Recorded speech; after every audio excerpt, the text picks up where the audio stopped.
আসসালামু আলাইকুম সবাইকে। সবাই কেমন আছেন? আশা করি সবাই ভালো আছেন। আলহামদুলিল্লাহ আমিও ভালো আছি। আজকের ভিডিওতে আমি একটা টপিক নিয়ে কথা বলতে চাচ্ছিলাম। টপিকটা হচ্ছে গতকালকে থেকে একটা ভিডিও বা একটা নিউজ খুব ভাইরাল হচ্ছে। ভিডিও না, নিউজ খুব ভাইরাল হচ্ছে। নিউজটা হচ্ছে গায়ক তাহসান খান বিয়ে করেছেন রোজা আহমেদ নামের, বা এঙ্গেজমেন্ট করেছেন রোজা আহমেদ নামের একজন মেয়ের সাথে, মেকআপ আর্টিস্টের সাথে। তো এই নিউজটা যখন সোশ্যাল মিডিয়াতে এসেছে তারপর থেকে একেবারে ভাইরাল একটা নিউজ হয়ে গেছে। তাহসান খান বিয়ে করেছে। প্রথমে দেখলাম সবাই খুব এটা পজিটিভলি নিয়েছে। এরপরে শুরু হয়েছে যে একের পর এক নেগেটিভ কমেন্ট, একের পর এক নেগেটিভিটি, একের পর এক তাহসান খান কেন তার মেয়েকে বিয়েতে অ্যাটেন্ড করেন নাই, কেন মিথিলা ওই একই দিনে মেয়েকে নিয়ে ছবি আপলোড দিয়েছে, রোজা আহমেদ কোন সন্ত্রাসের মেয়ে, রোজা আহমেদ কাকে টিচ করেছে, কাকে ছেড়ে এসেছে, এগুলো নিয়ে পুরো সোশ্যাল মিডিয়া তোলপাড় হয়ে গেছে। আমার একটা কথা, মানে আমি জানি ভিউ ব্যবসায়ীদের হচ্ছে এগুলো করছে, যে এই মানে এক একটা পাবলিসিটি স্টান্ট থাকে, তো পাবলিক ফিগারদেরকে নিয়ে তারা হচ্ছে ভিউ বাণিজ্য করে। আমার কথা, আমার তাহসান খান কাকে বিয়ে করলো, কেন বিয়ে করলো, কিভাবে বিয়ে করলো, কিচ্ছু যায় আসে? কিছুই যায় আসে না। সোজা কথা হচ্ছে, এথিক্স আপনার আমার কাছে ভ্যারি করে, ঠিক আছে? এটা পার্সন টু পার্সন ভ্যারি করে। আমরা বাইরে থেকে কিছুই বলতে পারি না, এখানে কি হয়েছে না হচ্ছে আমরা কিছুই জানি না, ঠিক আছে?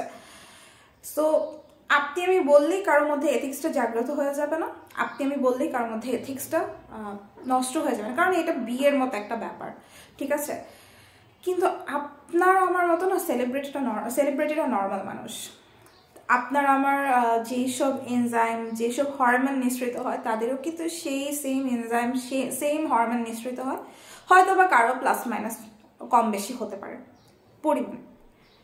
কিন্তু দিন শেষে আমাদের সবার যেমন ক্রোধ, ভালোবাসা, ঘৃণা, হিংসা, এই ধরনের যে ষড়রিপুগুলো আছে, তাদেরও সেম জিনিসগুলো আছে। ক্রোধ, ভালোবাসা, হিংসা, সব অহংকার সব আছে। এগুলো নিয়ে কিন্তু তারা মানুষ, আমরা সবাই মানুষ, ঠিক আছে? তো ফ্যাক্টর হচ্ছে যে তাদেরকে আমরা তাদের মতো থাকতে দেই, যাদেরকে তারা যেভাবে ইচ্ছে তাদের লাইফটা লিড করুক। এটা কেমন ধরনের কথা যে আপনি কারো ক্যারেক্টার ব্যবচ্ছেদ করতে লেগে পড়লেন বিয়ের নিউজটা পাওয়ার পরেও? এটা আমাদের কাছে হচ্ছে খুবই ছোট পরিসরে মনে হচ্ছে, আপনি আমি জানছি নিউজটা, বাট হচ্ছে যারা এটার মধ্যে দিয়ে যাচ্ছে তাদের লাইফে কিন্তু এটা অনেক বড় ইম্প্যাক্ট ফেলবে। আপনার আমার মতো ছোটোখাটো কোনো ইম্প্যাক্ট ফেলবে না, কারণ হচ্ছে আমি আর আপনি হচ্ছে নিউজটা দেখছি বা শুনছি এতটুকুন পর্যন্তই, কিন্তু যাদের উপর দিয়ে যাচ্ছে তারা জানে। আমি একটা মাঝখানে হচ্ছে একটা ফটো খুব ভাইরাল হতে দেখেছি আর কি, পিকচার। ওইটার মধ্যে একটা হিন্দু বিয়ে ছিল। বরটা হচ্ছে ওই যে কুলার থেকে যে খই বা চাল ফালায় ওই সেগমেন্টটাতে, সে হচ্ছে তার পাশে যে একটা মেয়ে দাঁড়িয়েছিল তার দিকে খুব সম্ভবত তাকিয়েছিল, এরকম একটা কিছু ছিল। তো সেটা হচ্ছে ভাইরাল করে মানে এত বাজেভাবে ছড়িয়ে দেওয়া হয়েছে যে মানে বুঝাচ্ছে যে ডাবল টাইমিং, বা বিয়ে করার পরেও হচ্ছে সে আরেকজনের দিকে তাকিয়ে আছে, এরকম একটা কিছু ছিল।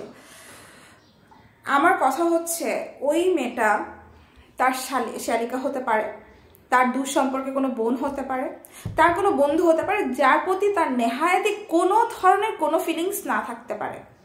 কিন্তু আমরা যখন নিউজটা সোশ্যাল মিডিয়াতে একেবারে এইভাবে চাউর করে দিয়েছি, একবার চিন্তা করুন তো, মানে তাদের হাজব্যান্ড ওয়াইফের মধ্যে ইকুয়েশনটা কীরকম দাঁড়াতে পারে?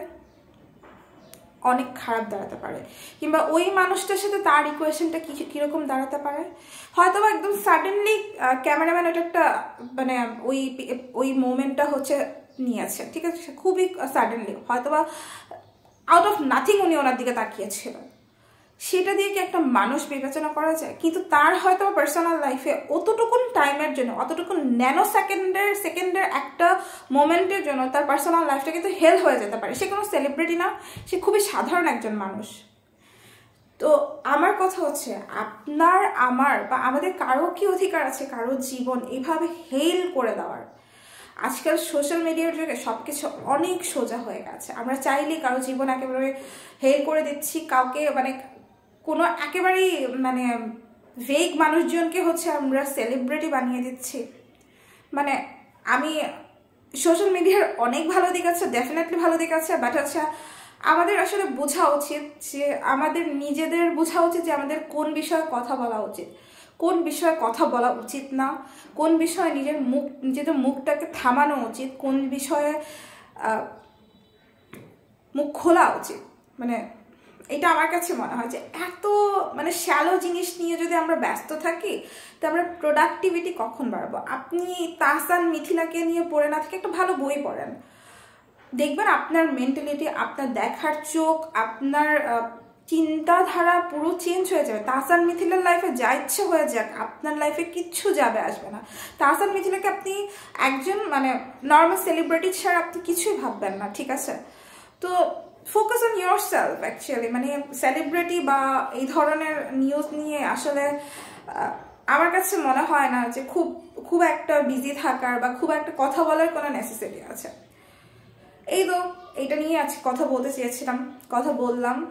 আমি জানি না আমার কথা দিয়ে কতজন আমার কথাগুলো বুঝতে পেরেছে বা আমি কতজনকে বুঝাতে পেরেছি, বাট আমার সোল ব্যাপারটা এটাই ছিল, কোর ব্যাপারটা এটাই ছিল যে আমাদেরকে একটু বোঝা উচিত যে কোন বিষয়ে কথা বলা উচিত, কোন বিষয়ে কথা বলা উচিত না, কাদেরকে সেলিব্রিটি বানানো উচিত, কাদেরকে সেলিব্রিটি বানানো উচিত না, এবং আমাদের ছোট একটা কথার জন্য কোনো মানুষের লাইফ যে হেলে পরিণত হয়ে যেতে পারে সেগুলো একটু চিন্তা করা উচিত। ধন্যবাদ সবাইকে, সবাই ভালো থাকবেন। আসসালামু আলাইকুম।